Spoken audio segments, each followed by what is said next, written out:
नमस्कार, देवभूमि समाचार में आपका स्वागत है और मैं हूं आपके साथ रजनी सिंह। चारधाम यात्रा से जुड़ी इस वक्त की बड़ी खबर। चारधाम यात्रा के लिए कोरोना जांच अनिवार्य नहीं होगी।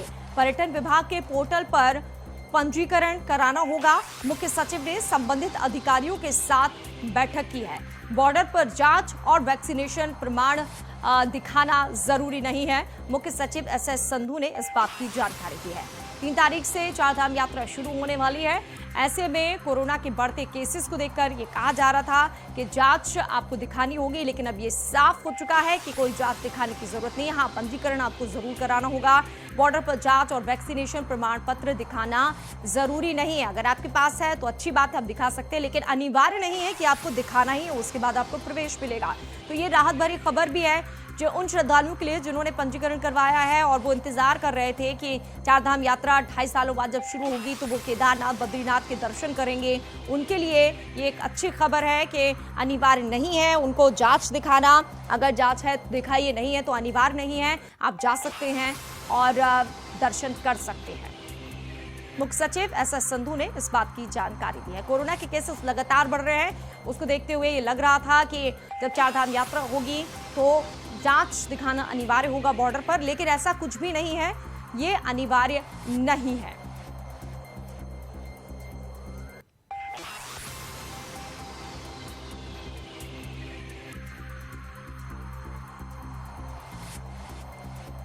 चारधाम यात्रा से जुड़ी इस वक्त की बड़ी खबर। चारधाम यात्रा के लिए कोरोना जांच अनिवार्य नहीं है। ज्यादा जानकारी के साथ हमारे संवाददाता अभय कैंत्रा इस वक्त फोन लाइन पर जुड़ गए हैं। अभय, ये राहत भरी खबर है उन श्रद्धालुओं के लिए जो इंतजार कर रहे थे कि चारधाम यात्रा शुरू हो और हम वहां पर पहुंचे, लेकिन कोरोना आया तो शायद वो भी घबरा गए कि जांच रिपोर्ट मांगी जाएगी उनसे भी। बिल्कुल, इसे इस रूप में कह सकते हैं कि 3 मई से जो प्रदेश में जो चारधाम यात्रा शुरू हो रही थी, उसको लेकर जो लोगों के मन में जो संशय भय था कि लगातार कोरोना का प्रभाव फिर से बढ़ रहा है, तो ऐसे में क्या टेस्टिंग प्रॉपर यहाँ पर हो पाएगी? जो बाहरी प्रदेशों से जो लोग आएंगे, क्या उन्हें उस टेस्टिंग के दौर से गुजरना होगा? तो उस पर अगर कह सकते हैं कि उनके लिए बड़ी राहत की खबर यहाँ पर दी गई है। किसी प्रकार की कोई टेस्टिंग इस समय बाहर ये कह सकते हैं कि जो बॉर्डर पे जो चेक पोस्ट है वहाँ पर नहीं हो पा रही है। हाँ, इतना जरूर कहा गया है कि लोगों को सतर्कता यहाँ पर जरूर बरतनी चाहिए। जो सावधानियां, उन सावधानियों का पालन यहाँ पर करना चाहिए, क्योंकि लगातार मामले बढ़ते नजर आ रहे हैं। तो ऐसे में कह सकते हैं कि अगर सावधानियां बरती जाएगी तो फिर लोगों के लिए बड़ी राहत आसानी से चीजें उपलब्ध हो पाएंगी और कोरोना का जो संक्रमण वो आगे नहीं बढ़ पाएगा। क्योंकि अभी तक की जो स्थितियां रही है उन स्थितियों में ये कहा जा सकता है कि लोगों ने लापरवाहियों के चलते। तो अभय कैंत्रा, ये अभी की स्थिति को देखते हुए कहा जा रहा है या फिर आगे? क्योंकि देखिए, चारधाम यात्रा लंबे वक्त तक चलेगी और उस बीच कोरोना के केसेस भी बढ़ रहे हैं, तो क्या ये फिलहाल के लिए है रूल? बिल्कुल, अभी ये कह सकते हैं कि जो वर्तमान की जो परिस्थिति है उसको देखते हुए निर्णय यहाँ पर लिया गया है कि किसी प्रकार की कोई रैंडम चेकिंग या बॉर्डर पे किसी प्रकार की कोई टेस्टिंग बाहरी प्रदेशों से आने वाले लोगों की नहीं की जाएगी। अगर कोरोना के मामले बढ़ते हैं तो फिर जो परिस्थितियां होंगी, यानी उस समय की जो परिस्थितियां होंगी, फिर उसको लेकर सरकार अपना निर्णय यहाँ पर देगी। लेकिन वर्तमान में कह सकते हैं कि जो 3 मई से जो चारधाम यात्रा प्रारंभ हो रही है उसको लेकर फिलहाल अभी किसी प्रकार की कोई टेस्टिंग के आदेश यहाँ पर नहीं दिए गए कि कोई कोरोना की टेस्टिंग यहाँ पर की जाएगी कि बाहरी प्रदेशों से जो लोग आ रहे हैं अगर वो अपना कोरोना की रिपोर्ट यहाँ पर लेकर आए। हाँ, एडवाइजरी जरूर यहाँ पर जारी की गई कि जो लोग जिनको अपने स्वास्थ्य संबंधित किसी प्रकार की कोई परेशानी है तो वो अपने डॉक्टरों की सलाह जरूर यहाँ पर लें। तो अभय, अगर कोई कोरोना मरीज आता है, प्रवेश होता है, तो फिर कैसे पहचाना जाएगा, कैसे रोका जाएगा? क्योंकि एक बड़ा विस्फोट हो सकता है यात्रा में अगर किसी एक को कोरोना हुआ तो। ये बिल्कुल है, ये सबसे बड़ी चुनौती कह सकते हैं कि सरकार के सामने भी है और पूरे प्रदेशवासियों के सामने भी है, कि लाखों की संख्या में इस समय श्रद्धालुओं के आने की उम्मीद है। तो ऐसे में अगर कोई व्यक्ति कोरोना संक्रमित होता है तो फिर उससे कैसे बचा जा सकता है? और यही वजह है कि अब इन सब चीजों को लेकर एडवाइजरी अलग से जारी की गई है, यानी सोशल डिस्टेंसिंग और मास्क पहनना अनिवार्य होगा। जो लोग यहाँ पर आ रहे हैं, धामों में प्रवेश करना चाहते हैं, धामों में दर्शन करना चाहते हैं, उन लोगों के लिए सोशल डिस्टेंसिंग और मास्क पहनने की अनिवार्यता यहाँ पर पूरी रूप से तय की गई है। सार्वजनिक स्थानों पर पुलिस इन सब चीजों की चेकिंग यहाँ पर कर रही है कि लोग मास्क अवश्य यहाँ पर पहने ताकि किसी भी प्रकार से कोरोना का जो संक्रमण वो आगे ना बढ़ सके। सैनिटाइजेशन की पूरी प्रॉपर व्यवस्था यहाँ पर रखी गई है, यानी चाहे चारधाम यात्रा मार्ग हो या फिर दूसरे शहर या कस्बे हो। बिल्कुल अभय, बहुत बहुत शुक्रिया आपका इस तमाम बातचीत के लिए। इधर श्री बद्रीनाथ केदारनाथ यात्रा के कपाट खोलने के लिए देव डोलियों का धामों के लिए प्रस्थान कार्य जारी हो चुका है। श्री बद्रीनाथ केदारनाथ मंदिर समिति के मीडिया प्रभारी हरीश गौड़ ने इस बात की जानकारी दी है। श्री केदारनाथ धाम कपाट 6 मई को सुबह 6:15 बजे खुल जाएंगे। भगवान केदारनाथ जी की पंचमुखी डोली के प्रस्थान भैरव पूजा 1 मई रविवार को है। भगवान केदारनाथ जी की पंचमुखी डोली धाम प्रस्थान 2 मई को सुबह 9 बजे होगा। 2 मई प्रथम पड़ाव श्री विश्वनाथ मंदिर गुप्तकाशी प्रवास रहेगा। 3 मई को गुप्तकाशी से 8 बजे सुबह भाटा प्रस्थान और प्रवास रहेगा। 6 मई को सुबह 6:15 बजे श्री केदारनाथ धाम के कपाट श्रद्धालुओं के लिए दर्शनार्थ खोल दिए जाएंगे, जिसका इंतजार श्रद्धालु कर रहे थे। 6 मई को खुलेंगे केदारनाथ के कपाट।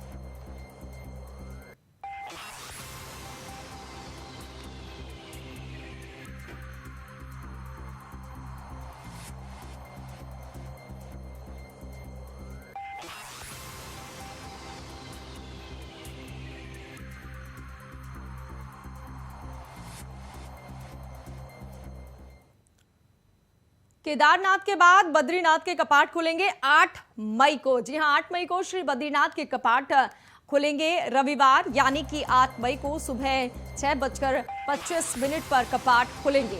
वहीं मंदिर समिति गंगोत्री और मंदिर समिति यमुनोत्री ने जानकारी दी है। श्री गंगोत्री धाम के कपाट खुलने की तिथि 3 मई दोपहर 11:15 बजे है और श्री यमुनोत्री धाम कपाट खुलने की तिथि 3 मई को दोपहर के वक्त की है। यमुना जी की डोली 3 मई प्रातः शीतकालीन गद्दी स्थल खुशी मठ खरसाली से प्रस्थान करेगी। पवित्र हेमकुंड साहिब एवं श्री लोकपाल तीर्थ के कपाट रविवार 22 मई को खुलेंगे। तो गंगोत्री धाम के कपाट 3 मई को खुलेंगे 11:15 बजे। 8 मई को बद्रीनाथ के कपाट खुलेंगे सुबह 6:25 को और 22 मई को हेमकुंड साहिब और लोकपाल तीर्थ के कपाट खुलेंगे, यानी कि 3 मई से चारधाम यात्रा शुरू हो जाएगी।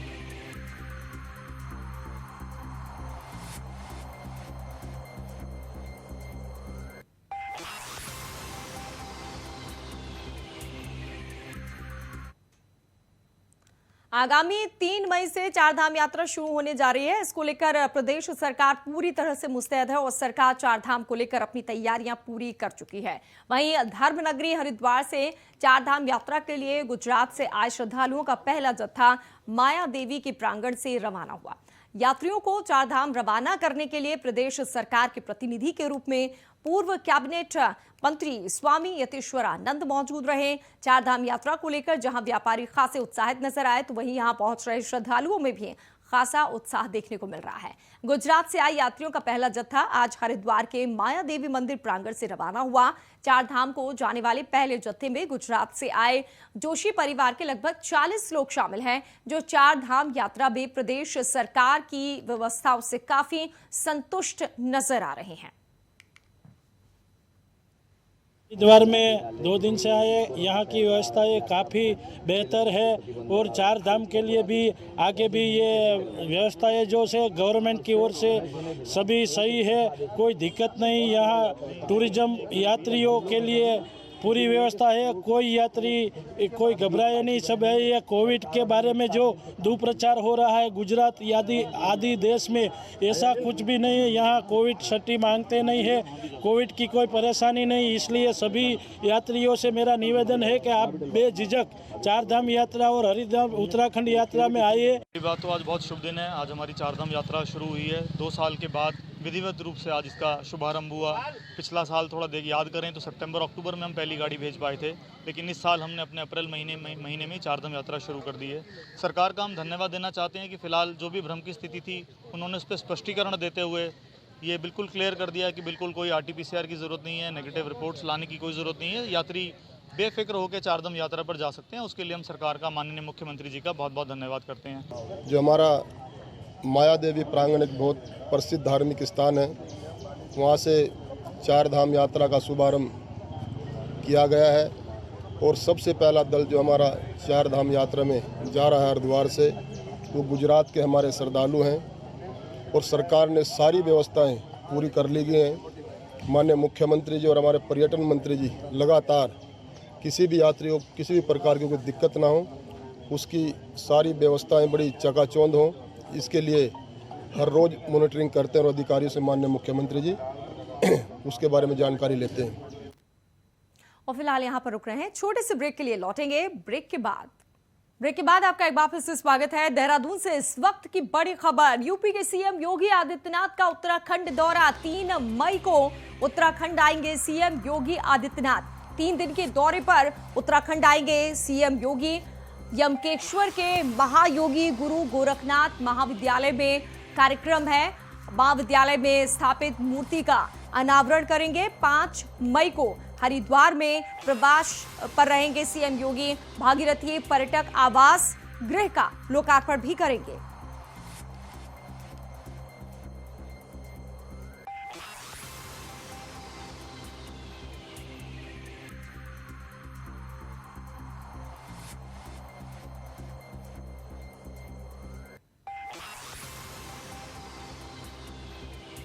ज्यादा जानकारी के साथ हमारे संवाददाता अभय कैंतुरा फोन लाइन पर जुड़ गए हैं। अभय, और क्या जानकारी है? यूपी के सीएम उत्तराखंड के दौरे पर रहेंगे 3 मई से, क्या कुछ उनके कार्यक्रम?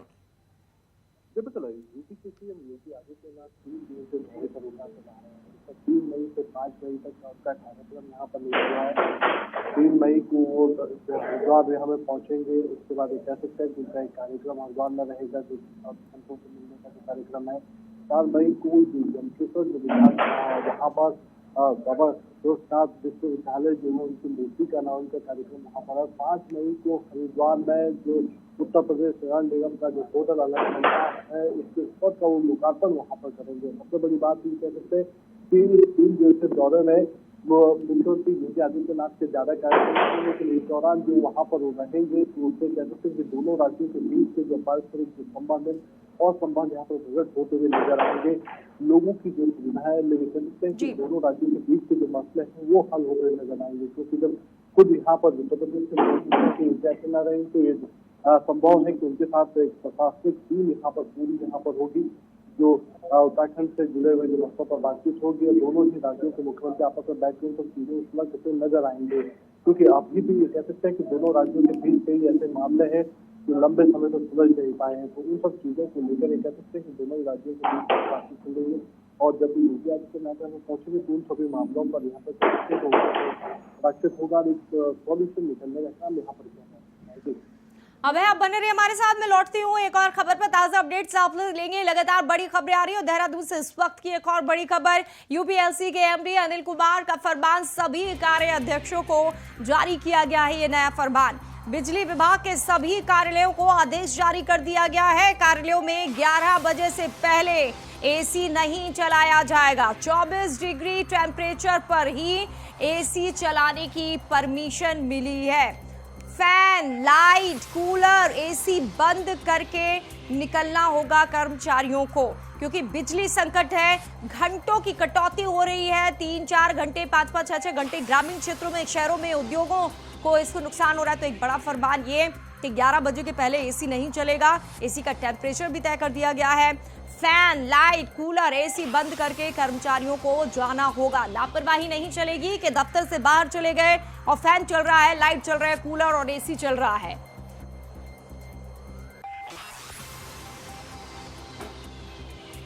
अभय कैंतुरा हमारे साथ फोन लाइन पर जुड़े हुए हैं। अभय, बिजली संकट के बीच ये नया फरमान, बिल्कुल ये कह सकते हैं कि विभाग ने यूपीसीएल ने अपने स्तर पर सब चीजों की शुरुआत यहाँ पर की है। लोग जनता के बीच में एक अच्छा मैसेज जाए, उन सब चीजों की शुरुआत यहाँ से की गई है। क्योंकि जिस प्रकार से लगातार बढ़ते तापमान के चलते बिजली की डिमांड पूरे प्रदेश में बढ़ रही है और खपत पूरी नहीं अब विभाग अभी तक कर पा रहा है। यूपीसीएल जनता की जो डिमांड है उन डिमांडों पर अभी तक खरा नहीं उतर पाया। तो ऐसे में विभाग है अपने स्तर पर कटौती करना शुरू कर दिया। उसके लिए सीधे तौर पर शुरुआत अब यूपीसीएल के जो विभाग है, विभिन्न जो निगमों के जो कार्यालय हैं उनसे शुरुआत यहाँ पर की गई है। यानी कोई भी कार्यालय बिना अगर किसी कमरे में कोई अधिकारी कर्मचारी नहीं है तो वो अगर बाहर जाता है तो उससे सबसे पहले शुरुआत अपने से यहाँ पर करनी होगी। जो एक्स्ट्रा अबे फरमान तो जारी कर दिया, लेकिन जो नाफरमानी करेगा उसे क्या सजा मिलेगी? बिल्कुल, अभी तक तो इसको मैं समझा जा सकता है कि आदेश जारी हुए अभी तक 24 घंटे भी नहीं हुए हैं, लेकिन जैसे जैसे शुरुआत आगे बढ़ेगी और फिर जो मामले देखने को मिलेंगे। तो ये समझा जा सकता है कि सिर्फ जो ऐसे अधिकारी या कर्मचारी जो होंगे उनके खिलाफ खुद विभाग अपनी कार्रवाई करता नजर आएगा। उसके साथ साथ कह सकते हैं कि उनकी बैड एंट्री से ये शामिल यहाँ पर किया जाएगा। तो जो उनके लिए आने वाले समय में कह सकते हैं कि जिनके प्रमोशन के रास्ते होंगे उन रास्तों में परेशानियां खड़ी हो सकती है। तो इसलिए उन सब चीजों को देखते हुए निर्णय यहाँ पर लिया गया। विभाग चाहता है कि जो आम जनता अब देखते हैं बिजली संकट को देखते हुए इस फरमान को कितने लोग गंभीरता से लेते हैं। बहुत बहुत शुक्रिया आपका तमाम जानकारी के लिए। चंपावत उपचुनाव के लिए बीजेपी को उम्मीद है कि जिस प्रकार से विधानसभा चुनाव में पार्टी ने ऐतिहासिक जीत हासिल की है, उसी तर्ज पर चंपावत उपचुनाव में भी ऐतिहासिक जीत मुख्यमंत्री दर्ज करेंगे। बीजेपी के प्रदेश अध्यक्ष मदन कौशिक ने कहा कि कांग्रेस ने चुनाव से पहले ही अपनी जीत के ढेरों दावे कर रहे थे, मिठाइयां बांट दी थी, ढोल नगाड़े तक बजवाए थे, लेकिन अंत में उसे सिर्फ हार नसीब हुई। कांग्रेस के पास कुछ नहीं है, जबकि बीजेपी जनता के भरोसे पर खरा उतरती है और चंपावत चुनाव में भी उसे बड़ी जीत हासिल होगी।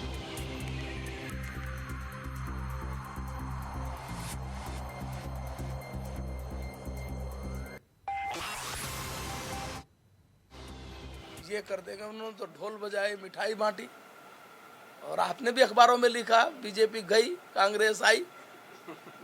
और हमने उस दिन भी कहा था कि इस प्रकार की बातचीत करना है भाजपा के एजेंडे में नहीं है।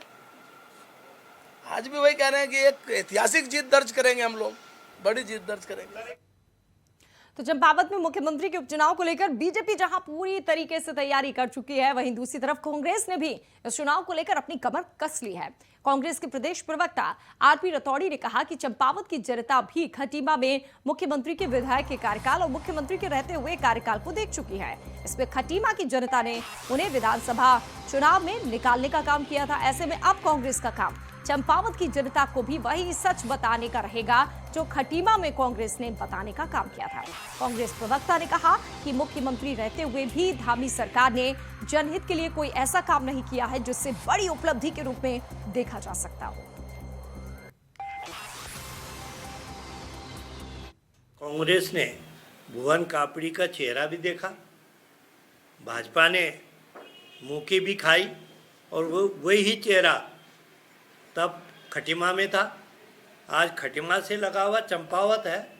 तो जो जनता खटीमा की देख चुकी है कि जो विधायकी काल उनका रहा, मुख्यमंत्री काल रहा, नकारात्मक रहा होगा, तभी तो लोगों ने उस चेहरे को नकारा। तो चंपावत की जनता भी जानती कि बगल वाले क्षेत्र में जब विकास नहीं हुआ हो तो चंपावत की जनता भी पहले मन बना चुकी है।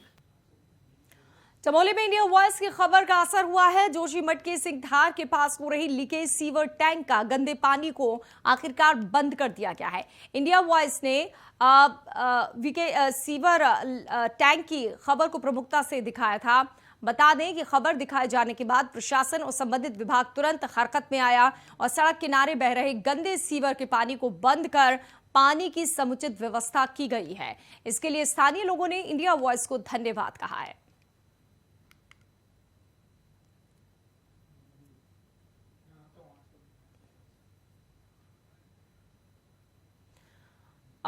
टेलीमेडिसिन और टीबी मुक्त भारत अभियान में कम जनसंख्या वाले राज्य में उत्तराखंड देश भर में दूसरा स्थान पर है, जहां पर राज्य में टेलीमेडिसिन और टीबी मुक्त अभियान कार्यक्रम का बेहतर संचालन हुआ है। राज्य के स्वास्थ्य मंत्री डॉक्टर धन सिंह रावत ने कहा है कि 5 करोड़ से कम आबादी वाले राज्यों में उत्तराखंड छत्तीसगढ़ के बाद दूसरे स्थान पर है, जहां पर टेलीविजन वेलनेस सेंटर और टीबी मुक्त भारत कार्यक्रम को आम जनता तक बेहतर तरीके से पहुंचाने का काम किया गया। जनता भी इन कार्यक्रमों से लाभान्वित हुई है।